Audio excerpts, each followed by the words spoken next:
नमस्कार विद्यार्थी मित्रांनो, स्वागत आहे तुमचं परत एकदा DMR नर्सिंग या यूट्यूब चॅनल. मित्रांनो, आपण आपल्या चॅनलवर डेली नर्सिंग संबंधित किंवा त्याच्या व्यतिरिक्त प्रायव्हेट वगैरे जे काही शासकीय निमशासकीय जॉब असतील त्याचा अपडेट घेऊन येत असतो. तर आज आपण नांदेडमधला अपडेट आणलेला आहे. नांदेड जिल्हा आहे जो, यामधली वॅकन्सी आहे पहा.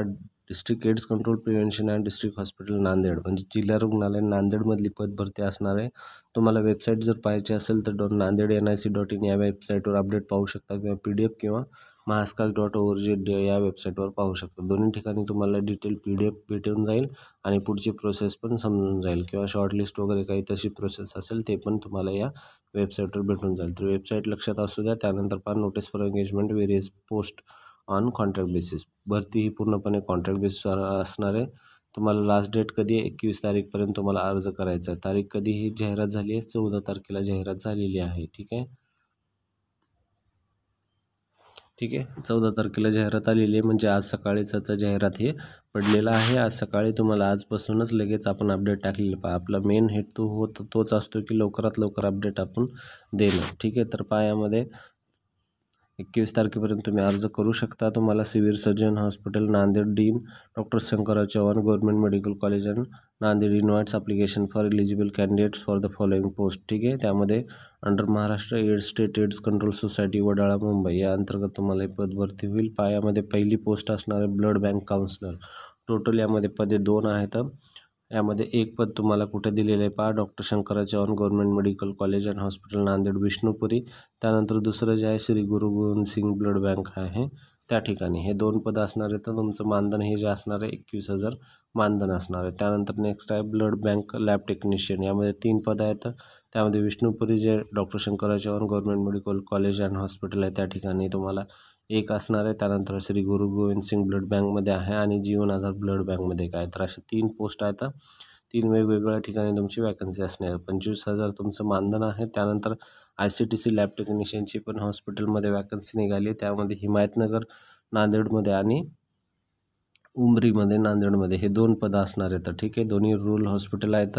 21,000 या ठिकाणी मानधन असणार आहे. तर नांदेडमधलं जे कोणी आहे त्यांना हे शेअर करा, जेणेकरून नांदेडमध्ये ज्यांचं टेक्निशियनच्या संदर्भात जॉब झालेले, लॅब टेक्निशियन DMLT कोर्सेस वगैरे झाले तर त्यांना शेअर करा, जेणेकरून त्यांना याचा फायदा होईल. याच्यामध्ये ब्लड बँक पहिली पोस्ट जी आहे त्याच्यासाठी अनुभव वगैरे काही लागतो का, तर किंवा कोणतं एज्युकेशन आहे पाहून घेऊ. इसेन्शियल क्वालिफिकेशन पहा, post graduation psychology, social work, sociology, anthropology किंवा ह्युमन डेव्हलपमेंटमध्ये असणं गरजेचं आहे. नॉलेज ऑफ कम्प्युटर असणं गरजेचं आहे आणि MS ऑफिस हाताळता आलं पाहिजे. 2 वर्षाचा कमीत कमी अनुभव असणं अनिवार्य दिलेलं आहे. ब्लड बँक त्यामध्ये एक काउन्सिलरची पोस्ट आहे. त्यानंतर नेक्स्ट आहे ब्लड बँक टेक्निशियन. यामध्ये डिग्री DMLT किंवा DMLT होणं गरजेचं आहे. त्यानंतर 2 वर्ष 12वीचा कोर्स होणं गरजेचं आहे. कमीत कमी 2 वर्षाचा अनुभव असणं गरजेचं आणि MS ऑफिस जे महत्त्वाचं आहे, ज्याला कम्प्युटर MS ऑफिस वगैरे म्हणतो, ते हाताळता आलं पाहिजे. त्यानंतर ICTCमध्ये BSc मेडिकल लॅबोरेटरीमध्ये जी डिग्री होणं गरजेचं आहे MSc. त्यानंतर 2 वर्षाचा अनुभव असणं गरजेचं आहे. ज्या ठिकाणी आता प्रत्येक ठिकाणी अनुभव विचारलेला आहे. जर त्यांना अनुभवाचे विद्यार्थी नाही भेटले तर ते फ्रेशर पण घेऊ शकतात. त्यासाठी तुम्ही फ्रेशर असताल तर तुम्ही अप्लाय करून बघा, नक्की तुमचे चान्सेस असू शकतात. ठीक आहे, फ्रेशर्स आहे म्हणून कोणी भरलं नाही तर मग तुमचे लागण्याचे चान्सेस असतात. त्यानंतर 60 वर्षापर्यंत फॉर्म भरू शकता. यामध्ये डायरेक्टली दिलेले अपॉइंटमेंट काय आहे पायामध्ये mention temporary purely on contract basis. सांगितल्याप्रमाणे ही भरती पूर्णपणे कॉन्ट्रॅक्ट बेसिसवर असणार आहे. तुम्हाला जो तुम्हाला याच्यामध्ये अलाउन्सेस TA DA लाईक भत्ता असे काही भेटणार नाही, तर ही कॉन्ट्रॅक्ट बेसवर आहे.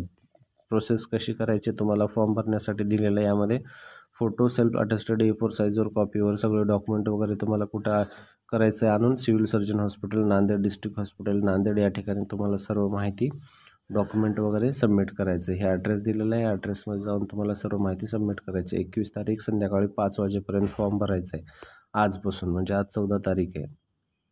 All further correspond will be done only by emails. बाकीचे जी काही माहिती वगैरे असतील, कॉल लेटर वगैरे, हे सगळे ईमेल थ्रू तुम्हाला येऊन जातील. ठीक आहे, त्यानंतर अदर काही इम्पॉर्टंट नोट्स आहेत बघा. Can have been discontinued based on poor performance. असे काही विद्यार्थी ज्यांना जॉबवरून काढून टाकले वगैरे तसे विद्यार्थी फॉर्म भरायचं नाही आहे असं सांगितलं आहे आणि काही दुसरं काही स्पेशल नाही आहे. तर अशा प्रकारचा व्हिडिओ पहा. हा ॲप्लिकेशन फॉर्म आहे. ॲप्लिकेशन जर पाहिजे असेल तर तुम्हाला नांदेडच्या ऑफिशियल वेबसाईटवर भेटून जाईल किंवा मग आपल्या टेलिग्राम चॅनलवर पण भेटून जाईल किंवा मग व्हॉट्सअप ग्रुपवर. तुम्हाला आपल्या टेलिग्राम चॅनलला जर जॉईन व्हायचं असेल तर आपलं डिस्क्रिप्शन कमेंट बॉक्समध्ये आपल्या चॅनलची लिंक आहे, त्या ठिकाणून जॉईन होऊ शकता. हे अशा प्रकारचं ॲप्लिकेशन आहे. व्यवस्थित फॉर्म भरायचा, ॲड्रेस वगैरे, ईमेल ID, ईमेल व्यवस्थित भरा, कारण तुमचे पुढचे सर्व काही अपडेट जे असतील ईमेलवर येणार आहेत. त्यासाठी ईमेलमध्ये चुका करू नका. ठीक आहे. तर हे अशा प्रकारचा व्हिडिओ आवडला तर नक्की व्हिडिओ लाईक करा, चॅनल सबस्क्राईब करा आणि भेटूया पुढच्या व्हिडिओमध्ये. हे ईमेलचे आपली वेबसाईटचे ॲड्रेस आहेत, यावर तुम्ही फॉर्म घेऊ शकता. ठीक आहे. धन्यवाद मित्रांनो, भेटू पुढच्या व्हिडिओमध्ये.